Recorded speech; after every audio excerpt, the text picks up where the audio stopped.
Greetings and salutations, YouTubers and malefactors. We're back here at Stoplogic Motorsports, and we're doing a bit more work to the bike because, well, thanks to some rains lately, and thanks to that yapping dog, none of the trails nearby are really open.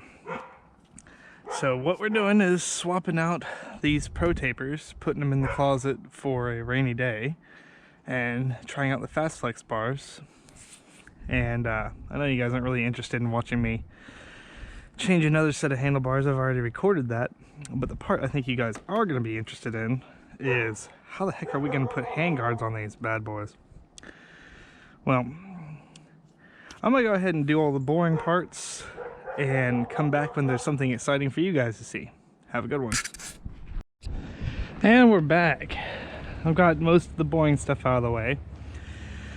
And had a weird issue with my GoPro, so in the comments section, if you've had this happen before, I turned it on and just started making a long screeching noise and then wouldn't do anything. Just, yeah, kind of strange. Anywho, I have these partially assembled, but we're going to back this up a little bit so you guys can actually see the rest of the process. So I have the Fass Flexx bars. Everything is relatively loose so I can freely adjust it as I need to. Well, that's relatively loose, but... So what you'll get in the kit are these Tusk Fasst Flexx bar adapters for handguards. And the reason why you can't use regular handguards is there's no mounting point. If you mount them on the triple clamp, it impedes some of the flex. So when I get my second bike, or my new bike after the house sale's done, I get a garage again, I'm probably going to put these on the new bike and then get the Ape Racing knockoff to use on this bike and do a comparative series. This is really making me miss having a garage. Anyways, so what the package will come with is it's about $35. You get a couple of these mounting points. And it's hard to get these bushings back out, but there's a shoulder bushing that you put in here that they tell you to grease. And they tell you to put a little bit of anti-seize on the threads. I used a little bit of grease, and right in there in the Fass Flexx there's actually a spot for these to fit in. Oh, and they also supply you a washer. Make sure you put the washer between the bushing and the bolt. So the intention is to give your handguard a floating surface to flex along with the bars, otherwise it kind of defeats the purpose of having bars that flex.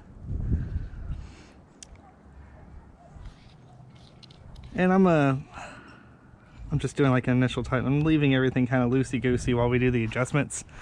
Because anyone who's put on handguards before knows that if you tighten everything down immediately, that you really just make life really miserable for yourself. So like aluminum bars, you have the smaller inset.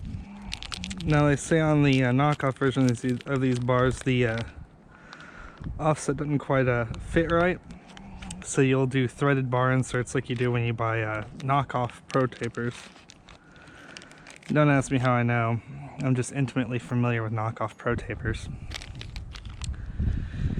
Alrighty. So I could have reused these Circa. These are supposedly universal, but I decided, you know, I'm gonna stick with the Tusk products. I'm putting on these Tusk guards. One thing to note, their MX shield no longer drills the hole right there, so make sure you have a drill bit ready to do the work that wasn't finished at the factory.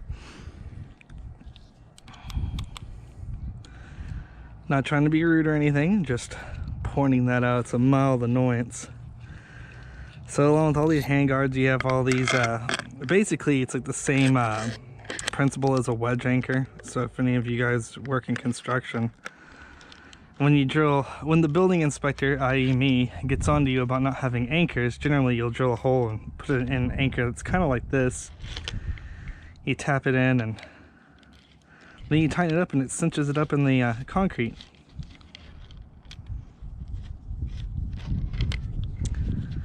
So what you'll do is you get this kind of hand tight-ish, where it still moves.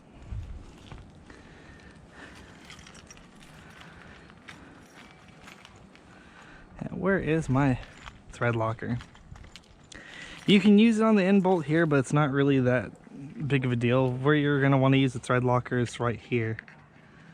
So you want this guard to essentially line up with the bolt hole on your Tusk Flex bar mount. Now in this spot you are going to want to use the thread locker, because these have a nasty habit of backing out even though they have the flange there to stop it from doing so. And also note that you're screwing into 6060 or T6060 aluminum per the advert, but you're screwing in a steel bolt into an aluminum, so you've got to be very careful not to cross thread it, and you know, don't try and like just wrench the living crap out of it. Always start finger tight so you're not cross threading these, because I assume that it's kind of a pain to get them started again.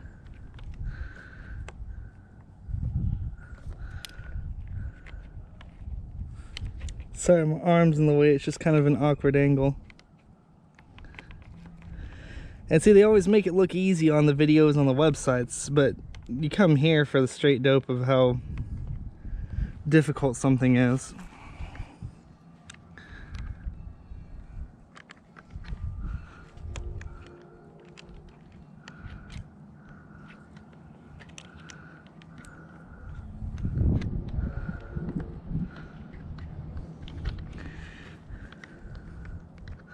It's like it wants to line up, but it just doesn't quite feed in there straight. There we go. So you want to put a little twist on the handguard itself. And it's got a screwdriver bit here for the initial tightening. I'm not going to start with the, oh, this looks like a 13. We're just going to start with the screwdriver and kind of get this all cinched down until I get everything adjusted the way that, you know, it works. Well, that's a nifty little design. It's already cut offset a little bit for the handguard.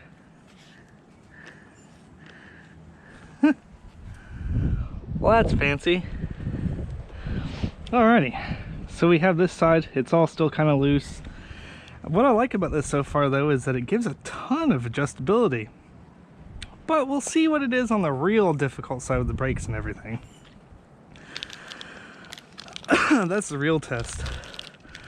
Clutch side on handguards is child's play. That's easy stuff. That's easy. This is where the real test is, trying to route it through all the brake hoses and everything. So far though, my experience with this has not been really negative at all. And yeah, I was tempted to reuse my Circus because they are a little nicer than these Tusk guards, but not knocking Tusk stuff. Still using the D-Sport rear, which is a great tire, though I am likely replacing it this racing season with Pirelli MT-21.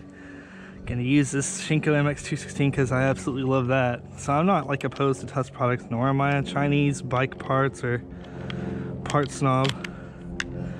If you ever see me trolling, well, not really so much trolling, but haunting the GPX Facebook page, I'll sometimes dip in and give little nuggets of wisdom, like all the dirty secrets on where everything actually is manufactured. It really shocks all the folks that are like, oh, I'm gonna buy a Japanese bike or an Austrian bike and then there gonna be any Chinese parts in here whatsoever. Yeah. Live the dream, buddy. It's a global economy.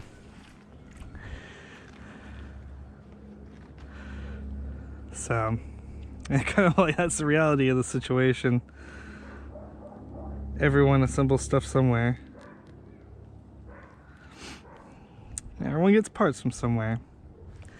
And yeah, I'd rather be out in the trails trying out this Go Race suspension because, God, just a little bit I got to ride on the street. And that's the video that comes out this week, is my street impressions of it. If you're going to blow $1,300 on this bike at any stretch of the imagination of like the best $1,300, you're thinking about exhaust and fuel tuner and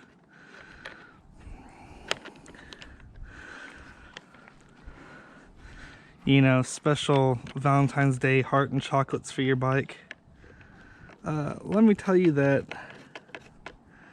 the best money I've ever spent on this bike so far has been this Go Race setup. And I haven't even taken it in the dirt yet to really, truly appreciate the work that Travis did up there.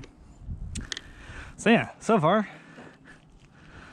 nice and smooth like a baby's behind. Do the real test. Well, that's kind of cool. Unlike the Pro Taper bars, this thing doesn't bind my throttle cable really. I was afraid I was gonna have to run it underneath. Yeah, all nice and secure. Well, heck. Then we'll go from the theoretical to the possible. Start tightening all this stuff down. And the kind of the nifty part too is that these things are pretty much where you can have them, so you're not going to be sitting here fighting your adjustment for everything else. I'll go back and tighten this stuff up. And since I'm going into aluminum, I'm going to use 10 foot-pounds or less. Actually 7 foot-pounds is what I would recommend. Same as what you would do on your case. They don't give you a torque rating with Tusk or any of this stuff. But going to aluminum, 7 foot-pounds is a good idea. Now this stuff, you know, these drop anchors, that's just as tight as you can humanely get it. So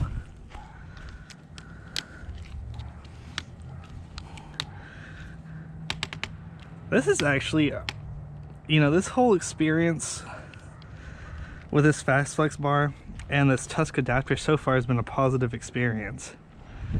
And, you know, you don't catch me saying that very often because usually I'm sitting here struggling with some sort of like deal.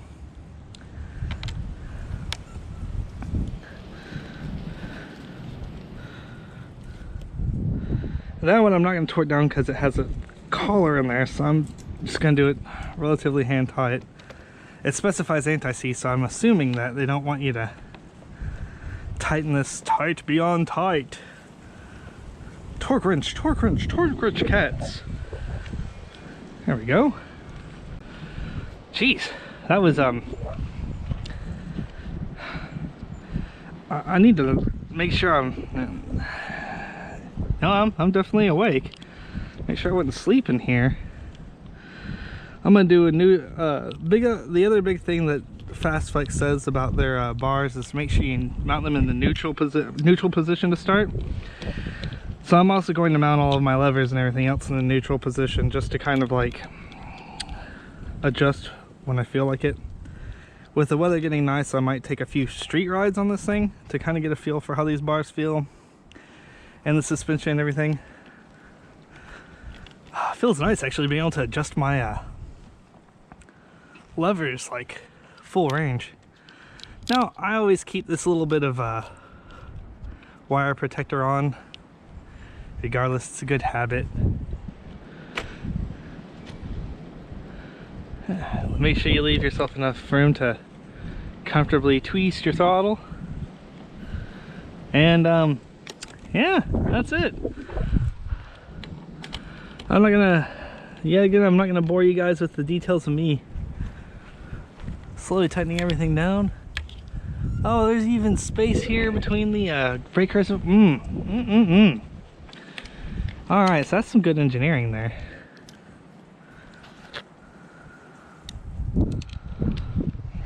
Well, I'm not gonna bore you guys with the full reassembly. I'm going to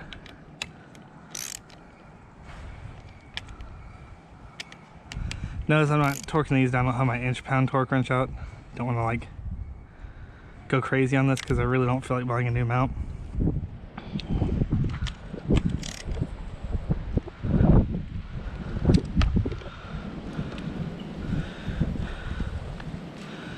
So, alright, well, I'm gonna go ahead and get this stuff put back together and see you guys in the next video. If you like the content, like and subscribe. If you don't, feel free to criticize me harshly in the comments. I also take payment in attaboys and strong language. And see you guys for the test ride. Hopefully, if weather is nice this week, in a couple of days. Have a good one.